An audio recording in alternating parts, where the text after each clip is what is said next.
Praise the lord. August 20 తేదీ 2024. ఈరోజు దేవుడు బలపరచు వాక్యము, తండ్రి నాతో ఉన్నాడు గనుక నేను ఒంటరిగా లేను. యోహాను 16వ అధ్యాయం 32వ వచనం. ప్రియమైనటువంటి దేవుని బిడ్డలారా, ఈ ఉదయకాల సమయంలో నీకెవరు తోడు లేరని, ఒంటరిగా ఉన్నానని దిగులు పడుతూ ఉన్నావా?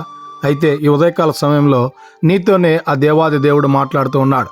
నీకున్నటువంటి కష్టంలో, నీకున్నటువంటి శ్రమల్లో, నీకున్నటువంటి వేదనలో భర్త నీ చేయి విడిచి ఉండొచ్చు, నీ భార్య నిన్ను ఒంటరిగా వదిలివేసి ఉండొచ్చు. అయితే నీ బంధుమిత్రులు వారైనా సరే నిన్ను ఒంటరిగా వదిలివేసి ఉండొచ్చేమో, కానీ ఆ యేసుక్రీస్తు ప్రభుల వారి ఉదయకాల సమయంలో నీతో నిశ్చయముగా వాగ్దానం చేస్తూ ఉన్నాడు.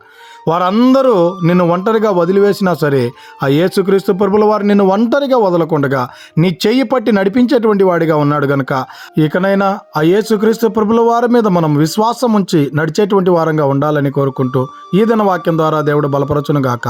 ఆమేన్.